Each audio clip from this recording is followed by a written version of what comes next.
দর্শক দেখুন, আমি গত রাতে একটা খবর করেছিলাম যে সুপ্রিম কোর্ট যেটা করলো তাতে দুটো বিষয় পরিষ্কার হলো। একটা হচ্ছে যে সময়ের মধ্যেই ভোটটা হবে, ভোট হবে কি হবে না, ভোট হবে কি হবে না, কারণ যেভাবে একটা জট পেকে আছে এসআইআরে, চূড়ান্ত তালিকা এই সময়ের মধ্যে প্রকাশ করা সম্ভব হবে কি হবে না, সেটা না হলে কি করে ভোট হবে। এটা নিয়ে যে একটা প্রশ্ন তৈরি হয়েছিল দর্শক, গতকাল সুপ্রিম কোর্ট যে অবস্থান ব্যক্ত করেছে বা যেটা বলে দিয়েছে তাতে কিন্তু দুটো বিষয় পরিষ্কার হয়ে গেছে। একটা হচ্ছে যে এই যে এসআইআর যেটা চলছে, যে তালিকা তৈরি হচ্ছে সেই তালিকা মেনেই ভোটটা হবে, পুরনো তালিকায় ভোট হবে না, যেটা এই রাজ্যের মুখ্যমন্ত্রী চাইছিলেন। সুপ্রিম কোর্টে গিয়ে ঘেঁটে ঘুঁটে দিয়ে ভেবেছিলেন যে পুরো এসআইআরকে স্টপ করে দেবো, পুরনো তালিকায় ভোটটা হবে 2024-এর যে তালিকা, বা যেটা মানে লাস্ট যেটা হয়েছে আর কি এসআইআরের আগে। আর তো ওখানে কালকে যেটা সুপ্রিম কোর্ট বলে দিয়েছে যে আচ্ছা আমি তার আগে এটা বলে দিই, দেখতে পাচ্ছেন তো কি বিষয়টা। ভোট ঘোষণার আগেই রাজ্যে কেন্দ্রীয় বাহিনী মোতায়েন করে দিচ্ছে কমিশন, আপাতত কত জানিয়ে দিল শাহের মন্ত্রক। যেটা জানিয়েছে সেটা হচ্ছে যে 1 মার্চের মধ্যে 240 কোম্পানি আসছে, আর 10 মার্চের মধ্যে আরও 280 কোম্পানি আসছে। তো মানে এটা কিসের ইঙ্গিত বলুন দর্শক, এটা কিসের ইঙ্গিত? এটারই ইঙ্গিত, তার মানে ভোটটা হচ্ছে। আমি যেটা বলছিলাম, গতকাল আমি যে আভাসটা দিয়েছিলাম সুপ্রিম কোর্টের ওই যেসব অবজারভেশন বা ডিরেকশন দেখে, একেবারে দেখুন হুবহু মিলে যাচ্ছে। আমি গতকাল কি বলেছিলাম যে সময়ের মধ্যেই ভোট হবে এবং এসআইআরের যে কাজটা তার ভিত্তিতেই ভোটটা হবে, পুরনো তালিকায় ভোটটা হবে না।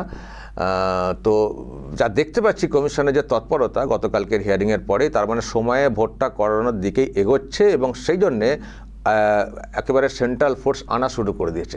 সেন্ট্রাল ফোর্স আসছে মানে কি? ভোটের জন্য। তো সেন্ট্রাল ফোর্স আসছে মানে ভোটের জন্য, তার মানে কমিশন তো ভেবে নিয়েছে যে ভোটটা হবে, এই সময়ের মধ্যে ভোটটা হবে, তার আগে সেন্ট্রাল ফোর্স আনা হোক, এতে করে আরও তো অন্য ভাবনা আছে যে এরিয়া ডোমিনেশন যে ব্যাপারটা সেটা হলে সুবিধা হবে, তো সেই জন্য ফোর্সটা আনছে। তো তার মানে কমিশন একেবারে গতকালকের পরে স্থির করে ফেলেছে যে ভোটটা কিন্তু সময়ের মধ্যে হবে, সেই জন্য সেন্ট্রাল ফোর্স আনা শুরু করা যাক। তো এবার আমি যে ব্যাখ্যাটা দিচ্ছিলাম দর্শক, যে সুপ্রিম কোর্টের কালকের অবস্থানে কেন বিষয়টা পরিষ্কার হয়ে গেল যে সময়ের মধ্যে ভোট হবে। প্রথমত যেটা হচ্ছে যে কালকে সুপ্রিম কোর্ট বলেওছে, আপনারা হয়তো অনেকে শুনেওছেন, যে এই যে এসআইআরটাকে নিয়ে আপনারা এরকম করছেন, যদি এসআইআরটা সামনে তো ভোট আছে, তো যে ভোট আছে যদি ভোটটা সময় না হয় তাহলে কি হবে জানেন তো? কি হবে বুঝতে পারছেন তো? সুপ্রিম কোর্ট কিন্তু এটাকে বলেছে। তার মানে যেটা বোঝানোর চেষ্টা হয়েছে যে এই এসআইআর যেটা চলছে এর ভিত্তিতে কিন্তু ভোটটা হবে, এসআইআর না হলে কিন্তু ভোট হবে না। তাহলে বুঝতে পারবেন তো কি হবে যদি এসআইআরটা সম্পন্ন করতে না দেওয়া হয়। তো এটা যেমন বলেছে প্রধান বিচারপতির বেঞ্চ, তেমনি ওটাও তো বলে দিয়েছে না প্রধান বিচারপতির বেঞ্চ যে 28শে ফেব্রুয়ারি যে তালিকা প্রকাশের কথা ছিল তার মধ্যে যতটা মানে কমিশন করতে পারবে রেডি, ততটাই প্রকাশ করে দেবে, মানে ওটাই ফাইনাল তালিকা হিসেবে প্রকাশ হয়ে যাবে। বাকি যেগুলো সেগুলো অ্যাডিশনাল তালিকা হিসেবে পরে প্রকাশ পাবে, সাপ্লিমেন্টারি, সেটা যখন সম্পন্ন হবে। এমনিতে তো নিয়ম তো আছে, নমিনেশন পর্বের আগে পর্যন্ত তো নাম তোলা যায়, বাদ দেওয়া যায়, তো সেটা হবে। কিন্তু তালিকা 28 তারিখই মানে প্রকাশ পাবে, 28 তারিখে কিন্তু চূড়ান্ত তালিকা প্রকাশ পাবে, যতটা হয়েছে ততটাই প্রকাশ পাবে এবং ওটাই হবে ফাইনাল তালিকা, বাকি হবে সাপ্লিমেন্টারি। তো এটার মানেটা কি? এটার মানে তার মানে ফাইনাল তালিকা যদি 28 তারিখে প্রকাশ পেয়ে যায় তো ওর ভিত্তিতেই তো ভোট পর্ব চলে যাবে, বাকি যেটা পেন্ডিং আছে সেখান থেকে অ্যাড হলে অ্যাডিশন হবে, যেগুলো এখনও বাছাই করা হচ্ছে না, অনেক তো সব সমস্যা করা হচ্ছে না, এখানে সব মানে পেন্ডিং রেখে দেওয়া হয়েছে। আমি তো শুনছিলাম পেন্ডিং রেখে দেওয়ার পেছনে অন্য একটা ভাবনা ছিল, এই শাসকের অঙ্গুলি হেলন আছে তার মধ্যে, যে একসঙ্গে অনেক পেন্ডিং রেখে দেবো, একটা মানে বিরাট ভলিউম, আর লাস্ট মুহূর্তে যখন চাপ দেবে কমিশন হুড়ুড় করে আপলোড করে দেবো, দিয়ে বলবো আরে তাড়াহুড়ো করে দিয়েছি, মানে তারপরে যদি ভুল ধরা পড়ে কিছু আর কি, তখন বলবো আরে চাপ ছিল কাজের, এত অল্প সময় হয় নাকি, তাড়াহুড়ো করে দেওয়া হয়েছে, তো কি আছে করার। মানে আর দুটো ভাবনা আমি শুনছিলাম, একটা হচ্ছে এটা যে তাড়াহুড়ো করে দেবো, ভুল হলে বলবো কিছু করার ছিল, এত অল্প সময় কী করে এসআইআর হয়। আর একটা হচ্ছে যে মানে বাকি রেখে দেওয়ার পেছনে যেটা আরেকটা ভাবনা আসছে, যে ওই আর কি এত সময়ের মধ্যে হবে না, যদি তালগোল পাকিয়ে একেবারে সময়টাকে ক্রস করে দেওয়া যায়, যে যা অবস্থা, তো এইভাবে তো আর ভোট তো সামনে করা যাবে না, সাংবিধানিক সংকট তৈরি হয়ে যাবে, সুতরাং আগের তালিকাতে ভোট হোক, এটা বাদ দেওয়া হোক। এই দুটো ভাবনার কথা উঠে আসছে দর্শক, দুটো ভাবনা। তো এখন কোনোটাই তো হচ্ছে না। সুপ্রিম কোর্ট তো গতকাল তো একেবারে পরিষ্কার করে দিয়েছে, গতকাল তো সুপ্রিম কোর্ট একেবারে পরিষ্কার করে বলে দিয়েছে যে 28 তারিখেই তালিকা প্রকাশ হবে, আর এসআইআর তালিকা অনুযায়ী ভোটটা হবে, এই ইঙ্গিত পরিষ্কার করে দিয়েছে। সুতরাং যখন 28 তারিখে তালিকা প্রকাশ হয়ে যাচ্ছে, আর তো কোনো সমস্যা নেই, যেটা বাকি আছে বাকি আছে বাকি আছে। এবারে তোমরা যদি দেরি করো দেরি করবে, কোনো যায় আসে না, আর কোঅপারেট করলে তাহলে তালিকাভুক্ত হয়ে যাবে নমিনেশনের আগে পর্যন্ত। তার মানে 28 তারিখে যে তালিকাটা প্রকাশ পাচ্ছে তার ভিত্তিতে কমিশন ভোট ঘোষণা করে দিতে পারে।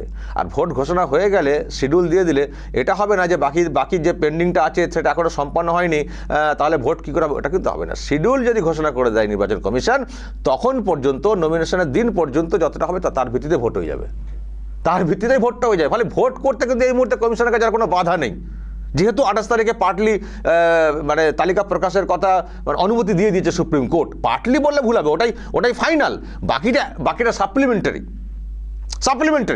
সে ভলিউম যা হবে হবে, কী করার আছে, ওটা কিন্তু ফাইনাল। ফলে কমিশনে বুঝে গেছে আমার তাহলে কোনো সমস্যা নেই আর ভোট করাতে, সেই জন্য ডাক শুরু হয়ে গেছে। তো এখান থেকে দর্শক পরিষ্কার যে কমিশন কিন্তু নির্দিষ্ট সময়ের মধ্যে ভোট করানোর দিকে এগোচ্ছে, এবং সেই জন্য সেন্ট্রাল ফোর্স ডাকা শুরু হয়ে গেছে, এবং ভোটের আগে থেকে সেন্ট্রাল ফোর্স আসছে। 14ই মার্চ দেখুন, 1 মার্চের মধ্যে 240 কোম্পানি, তারপরে আরও 280 কোম্পানি, মানে এবার পুরো রাজ্যকে কার্যত মুড়ে ফেলার চেষ্টা হচ্ছে। আর এবার তো দফা কম দফাতেই ভোটটা হবে, আর ওই 8 দফাতে ভোট, 7 দফায় ভোট এবার হবে না, দফা কমানো হবে। সেন্ট্রাল ফোর্স যতটা ইউজ করা যায় সেই চেষ্টা কমিশন নিশ্চয়ই করবে, এবং শাহের মন্ত্রক একেবারে সঙ্গে সঙ্গে এই যে পাঠিয়ে দেওয়া, এটাও বুঝতে হবে যে অমিত শাহ যেন কোথাও তাকিয়ে রয়েছেন বাংলার দিকে, যে বাংলাটা যা চলছে এই বাংলাকে এই অপশাসন থেকে মুক্ত করতে হবে, কারণ এটা শুধু বাংলার জন্য, এটা গোটা দেশের জন্য দরকার।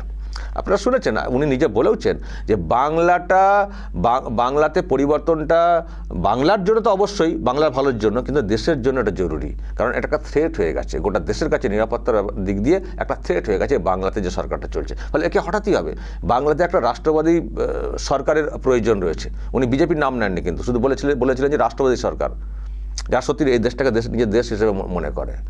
তো তার মানে নজর রয়েছে ওনার, তো সেই জন্য সেন্ট্রাল ফোর্স সঙ্গে সঙ্গে অ্যালাউ করে দেওয়া, এত বিরাট ভলিউম, বুঝতে পারছেন যেভাবে পাঠানো হচ্ছে, তো এটা একটা বিরাট মানে তৎপরতা।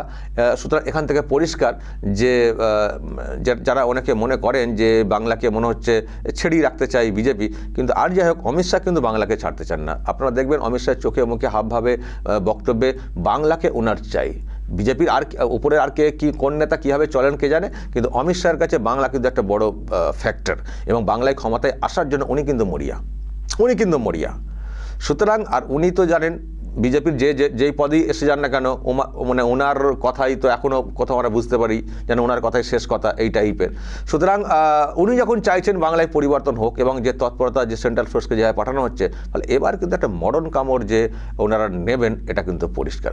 ফলে দর্শক যা পরিষ্কার আমি বুঝতে পারছি, ভোট টাইমের মধ্যে হচ্ছে, ভোট মার্চের শুরুর দিকেই বা দ্বিতীয় সপ্তাহে ঘোষণা হয়ে যাবে। তো এবং ভোট করাতে কোনো সমস্যা নেই, সুপ্রিম কোর্টে গিয়ে আর এই ভোটকে আটকানো যাবে না। এসআইআর যে বাকি রয়েছে, হলে হবে, না হলে না হবে।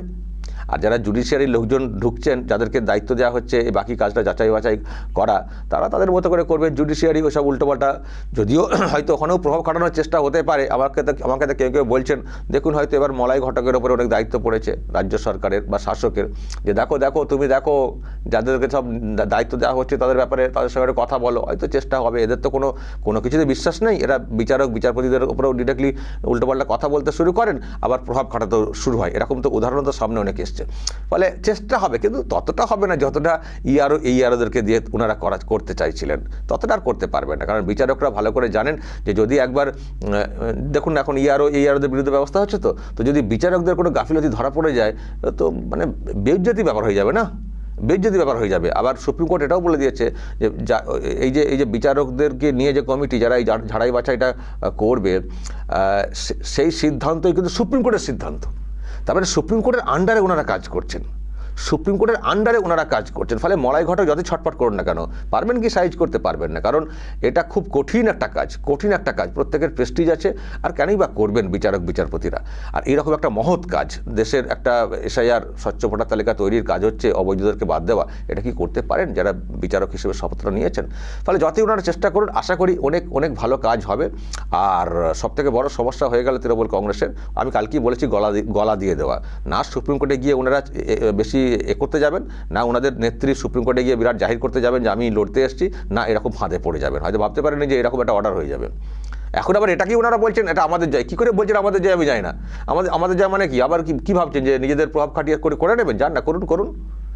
বিচার ব্যবস্থা ঢুকে রয়েছে, হাইকোর্টের প্রধান বিচারপতি ঢুকে থাকছে, সুপ্রিম কোর্ট এর মধ্যে থাকছে। অত সহজ করার না দেখি। বরং এবার দেখবেন আমার মনে হয় আরও সময় লাগবে, কারণ বিচারকরা যখন এটার বিচার করবেন কার কী ডকুমেন্ট ইত্যাদি, আর বিচারকরা তো ইচ্ছে করে কাউকে ঢোকাতে পারবেনও না, কারণ বিচারকরাও বিচার করবেন ডকুমেন্টের ভিত্তিতে। সুপ্রিম কোর্ট যে এই নির্বাচন কমিশন যে তালিকাটা দিয়ে দিয়েছিল 13টা কটা ওই যে ডকুমেন্টের লিস্ট, তার মধ্যে থেকে নথিভুক্ত করতে হবে। এর জন্য আপনারা বলবেন আমাদের এই কন্যাশ্রী দিয়ে করে দিতে হবে, আবাসের ঘর দিয়ে করে দিতে হবে, দোকানে কাজ করতেন চিরকুট দিয়ে করে দিতে হবে। এটা পারবেন না বিচারকরা। মানবিক অ্যাঙ্গেলে দেখে করে দিন, এটা সম্ভব না। বিচারকরাও বিচার করবেন, নিষ্পত্তি করবেন ওই কমিশনের দেওয়া তালিকা ধরে করবেন। যা কিছু একটা সার্টিফিকেট দিয়ে দেবেন, চলো করে দাও, এসব কিন্তু বিচারকরা করতে পারবে না, কারণ সুপ্রিম কোর্টের আন্ডারে পুরো বিষয়টা হচ্ছে না। ফলে দর্শক যা হচ্ছে ভালোই হচ্ছে, আমার মনে হয় ওখানেও খানিকটা সময় লাগবে। আমার মনে হয় না পুরো কাজ যেভাবে ওনারা গুলিয়ে দিয়েছেন, এত পেন্ডিং করে রেখে দিয়েছেন, সুতরাং এটা জানি না কতটা কি সময়ের মধ্যে সম্পন্ন করা যাবে, কতটা করতে পারবেন। এবং যদি অনেকে বঞ্চিত হন ভোট দেওয়া থেকে, তার জন্য দায় কিন্তু এই সরকারকেই, শাসককেই কিন্তু দিতে হবে। শাসকই দিতে হবে না, ওনারা প্রথম থেকে গোলাবেন না, কাজটা এত ডিলে হয়ে যাবে। গুজরাটের মতো রাজ্যে কবে হয়ে ফিনিশ তালিকা বেরিয়ে চলে গেল, আরও সব বড় বড় রাজ্য, সেখানে সব কাজ কতটা এগিয়ে গেল। আর এখানে একটা রাজ্য একটু কোঅপারেট করলেই বিষয়টা সময়ের মধ্যে শেষ হয়ে যেত, সেটা হলো না। বিরাট ভলিউম রেখে দেওয়া হলো গুলিয়ে দেওয়ার জন্য বা অন্য কোনো ভাবনা থেকে।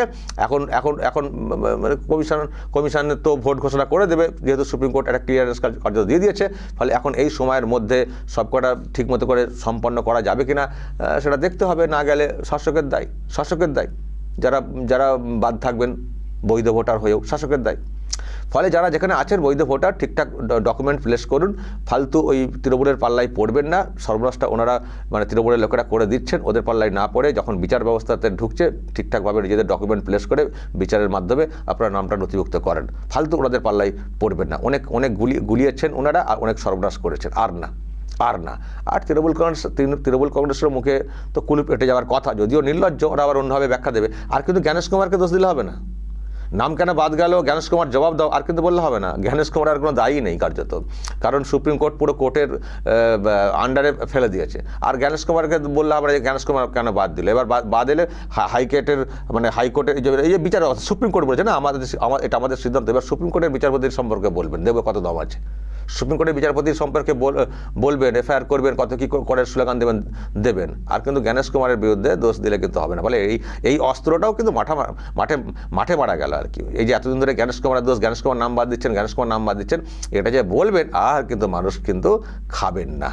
ফলে এই যে অস্ত্রটা ভোট বাজারে, সেটাও কিন্তু ভোঁতা হয়ে গেল। তৃণমূলের হাল খুব খারাপ, যাই ধরছে তাই মানে মাটি হয়ে যাচ্ছে, মানে কিছুতে কিছু দাঁড়াচ্ছে না। কী করে জিতবে? তার মধ্যে সেন্ট্রাল ফোর্স আসছে, বিরাট ভলিউম ইতিমধ্যে এসে গেছে, মানুষের কনফিডেন্স একটু বাড়বে নিশ্চয়ই। তবে হ্যাঁ, সেন্ট্রাল ফোর্সের মোতায়েন নিয়ে আমাদের মনে একটা প্রশ্ন রয়েছে। এখানকার পুলিশ তাদেরকে যেভাবে ইউজ করে, তারাও ঠিক মতো করে কাজ করতে পারেন না। তো এবার নিশ্চয়ই সব দিকটাই মেনটেন হবে। এখানকার অনেক অভিজ্ঞতা তো হয়েছে কমিশনের, আরও অনেকের অভিজ্ঞতা রয়েছে নিশ্চয়ই, সেটাও ঠিকঠাকভাবে মোতায়েন করার ক্ষেত্রে কমিশন সেরকমই লোককে মানে নিযুক্ত করবে। মানে কমিশনের আন্ডারে তো সব চলে আসবে পুলিশ প্রশাসন, সুতরাং সেই মতোই লোক ঠিক করবে। যে পুলিশ অফিসাররা ঠিকমতো করে সেন্ট্রাল ফোর্সকে ইউজ করবেন না, তার বিরুদ্ধে কমিশন ব্যবস্থা নিয়ে সরিয়ে দেবে। সুতরাং আমার মনে হয় কমিশনও এবার অনেক বেশি উদ্যোগী ভূমিকায় কাজ করছে, এবং জ্ঞানেশ কুমার অনেকটাই উদ্যোগ দেখাচ্ছে, আপনারা দেখছেন। ফলে সব মিলিয়ে দর্শক আমরা খুবই আশাবাদী। সেন্ট্রাল ফোর্স যখন আসতে শুরু করেছে, ভোট হচ্ছে নির্দিষ্ট সময়ের মধ্যে, মানুষেরও আস্থা বাড়ছে, আর সে তালিকাও তো ঠিক মতো করেই হচ্ছে, আর ভোট হতেও তো কোনো বাধা নেই। ফলে আমরা ভালো কিছু হওয়ার অপেক্ষাতে রয়েছি। ভালো কিছু বলতে আবার কি, রাজ্যে পরিবর্তন, তবেই তো বাংলায় নতুন একটা কিছু আমরা দেখব, নতুন সূর্যের উদয় ঘটবে, নতুন বাংলা গঠিত হবে, তাই না দর্শক বলবেন সেন্ট্রাল ফোর্স যেভাবে আসতে শুরু করেছে আপনাদের কি মনে হচ্ছে? গতকাল যে আভাসটা দিয়েছিলাম আমি, সেটাই তো ভোট সময়ের মধ্যে হচ্ছে তো নাকি? বলবেন আপনারা যা বলার, এবং নজর রাখবেন আরামবাগ টিভিতে।